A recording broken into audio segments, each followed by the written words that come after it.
तो बेशक रहे ना रहे हम, ए मेरे वतन के लोगों जैसे 30,000 से ज्यादा गानों को अपनी मधुर आवाज से जीवंत करने वाली स्वर कोकिला लता जी आज हमारे बीच नहीं रही। हमने हमेशा के लिए उन्हें खो दिया। 92 साल की उम्र में लता मंगेशकर ने अंतिम सांस ली। उनके निधन के बाद से पूरे देश में शोक की लहर दौड़ गई है। पीएम मोदी, अमित शाह, सीएम योगी समेत देश के तमाम नेता और लोग उन्हें नमन कर रहे हैं। उनके निधन पर 2 दिन का राष्ट्रीय शोक भी घोषित किया गया है। लता मंगेशकर 8 जनवरी से ही बीमारी की वजह से अस्पताल में भर्ती थी। आज सुबह उन्होंने आखिरी सांस ली। तो लता मंगेशकर जी का हम जिक्र कर रहे हैं। देखिए, जब उनके व्यक्तित्व की बात हो रही है तो एक सशक्त महिला, परिवार संभाला, भाई बहन संभाले और आत्मनिर्भरता की जब बात होती है उसमें भी वो एकदम उस पैमाने पर आप देखें तो बिल्कुल खरी उठती हैं। और उसूलों वाली महिला उस दौर में, और 5 दशकों तक तो एक छत्र राज किया उन्होंने। अगर आप गायकी के क्षेत्र में देखें, बॉलीवुड जब हम जिक्र करते हैं, और प्रधानमंत्री मोदी ने इस चीज़ का जिक्र भी किया। उन्होंने ट्वीट करके लिखा, मुझे हमेशा लता दीदी से अपार स्नेह मिला, उनके साथ मेरी बातचीत अविस्मरणीय रहेगी। पीएम मोदी ने ट्वीट करके लिखा, लता दीदी के गानों ने कई तरह के इमोशंस को उभारा है। लता दीदी ने दशकों तक भारतीय फिल्म जगत के बदलावों को करीब से देखा। फिल्मों से परे वो हमेशा भारत के विकास के बारे में भावुक थी। वो हमेशा एक मजबूत और विकसित भारत देखना चाहती थी। मुख्यमंत्री योगी आदित्यनाथ ने भी ट्वीट किया, लिखा, स्वर कोकिला भारत रत्न आदरणीय लता मंगेशकर जी का निधन अत्यंत दुखद और कला जगत की अपूर्णीय क्षति है। प्रभु श्री राम से प्रार्थना है कि दिवंगत पुण्य आत्मा को अपने श्री चरणों में स्थान तथा शोकाकुल परिजनों व उनके असंख्य प्रशंसकों को ये दुख सहने की शक्ति प्रदान करे। ओम शांति। गृह मंत्री अमित शाह ने भी ट्वीट करके लिखा, सुर व संगीत की पूरक लता दीदी ने अपनी सुर साधना व मंत्रमुग्ध कर देने वाली वाणी से न सिर्फ भारत बल्कि पूरे विश्व में हर पीढ़ी के जीवन को भारतीय संगीत की मिठास से सराबोर किया। संगीत जगत में उनके योगदान को शब्दों में पिरोना संभव नहीं है। उनका निधन मेरे लिए व्यक्तिगत क्षति है।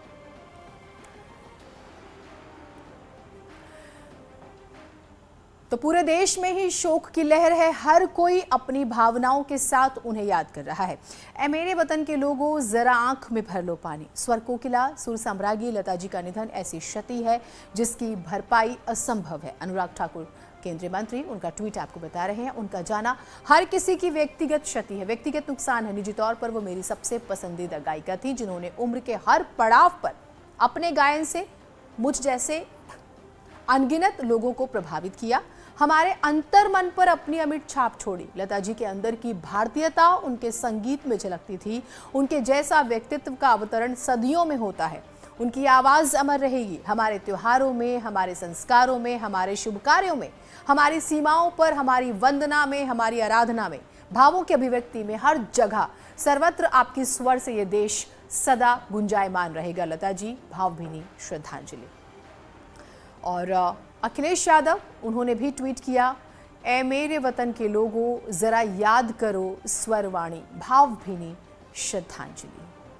तो हर कोई अपने तरीके से लता जी को याद कर रहा है, और वो व्यक्तित्व भी ऐसा कि आप उन्हें चंद शब्दों में नहीं पिरो सकते, नहीं बांध सकते। बीएसपी अध्यक्ष मायावती ने भी अपने ट्वीट में लिखा, अपनी सुरीली व मनमोहक आवाज से लोगों के दिलो दिमाग पर कई दशकों तक राज करने वाली लता मंगेशकर के आज निधन की खबर अति दुखद। गीत संगीत जगत को अपूर्णीय क्षति। उनके परिवार व समस्त प्रशंसकों के प्रति मेरी गहरी संवेदना। कुदरत सभी को इस दुख को सहने की शक्ति प्रदान करे।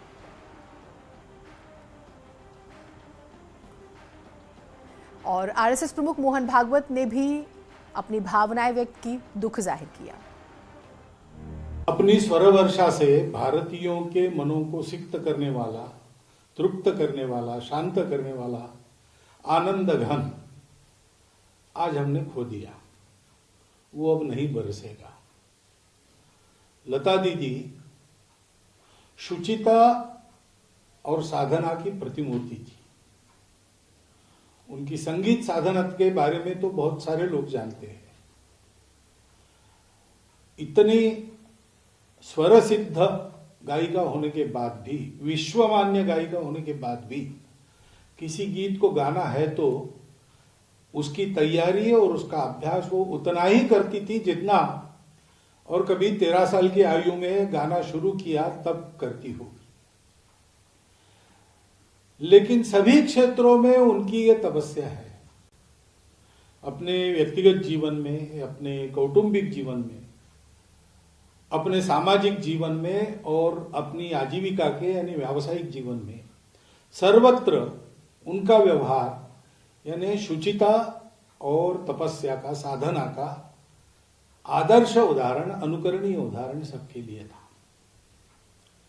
ऐसी सर्वार्थ से यशस्वी और सार्थक जीवन का उदाहरण हमारे सामने प्रस्तुत करने वाली लता दीदी चली गई। हमको उसके दुख को सहन करने का धैर्य तथा मंगेशकर परिवार को भी इस आघात को सहन करने का धैर्य भगवान प्रदान करे। मैं उनकी पवित्र स्मृति में जो स्वरों के रूप में शेष रहेगी, लेकिन पार्थिव रूप में हमको अपने स्मृति पर ही निर्भर करना पड़ेगा, उस स्मृति में संघ की ओर से और मेरी अपनी व्यक्तिगत श्रद्धांजलि अर्पण करता हूं।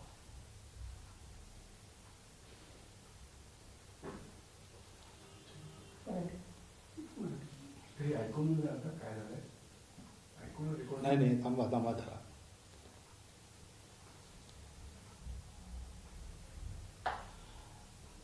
भारतरत्न श्रीमती लता मंगेशकर उपाख्य लता दीदींच्या जाण्यामुळे प्रत्येक भारतीयाच्या मनात जी पोकळी आणि वेदना उत्पन्न झाली है। तो लता मंगेशकर का आखिरी ट्वीट आपको हम दिखाते हैं, जिसे उन्होंने अपने पिता को याद करते हुए शेयर किया था। जी पिताजी, इतनी बड़ी दुनिया में हमें अकेला छोड़ के चले गए, परंतु मैंने उन्हें हमेशा ही अपने पास पाया है। कई बार मुझे ऐसा लगा कि वो मेरे पास बैठे हैं, मुझे गाना सिखा रहे हैं। ये आ रही है कि प्रधानमंत्री नरेंद्र मोदी मुंबई जा सकते हैं। इस वक्त की सबसे बड़ी खबर है ये, क्योंकि आप जानते हैं लता जी अब हमारे बीच नहीं रही। शाम को उनका अंतिम संस्कार होगा, तकरीबन 4:30 बजे के आसपास का वक्त है। अभी इस बारे में हम अपने मुंबई से जो हमारे सहयोगी उनसे बात करने की कोशिश करेंगे, लेकिन लता जी के अंतिम दर्शन के लिए जा सकते हैं। सूत्रों के हवाले से ये बड़ी खबर आ रही है। और प्रधानमंत्री ने जो ट्वीट किया था, आप अगर उनके शब्दों को ध्यान देंगे तो आप समझ पाएंगे। उन्होंने जिक्र किया अपनी और उनकी बातचीत का, उस स्नेह का, अपार स्नेह का जिक्र किया। और सबसे खूबसूरत बात उन्होंने लिखी वो ये कि हर भाव के गाने जो उन्होंने गाए, हर इमोशंस को बयां किया। और आप इसी से उनके और बाकायदा उन्होंने एक तस्वीर जारी की थी जिसके ज़रिए आप जो आत्मीय संबंध होते हैं और देश को लेके भी उन्होंने जिक्र किया कि किस तरह से वो सोचती थी। तो माना जा रहा था भी, वैसे सूत्रों के हवाले से अभी ये खबर है, हम इसके पुख्ता होने की जानकारी ज़रूर जुटा रहे हैं, लेकिन ये खबर आ रही है कि प्रधानमंत्री मोदी जो हैं लता जी के अंतिम दर्शन के लिए मुंबई जा सकते हैं। तो आज की सबसे बड़ी खबर हम आपको बता रहे हैं, प्रधानमंत्री नरेंद्र मोदी लता जी के अंतिम दर्शन के लिए मुंबई जा सकते हैं, ये अभी खबर आ रही है।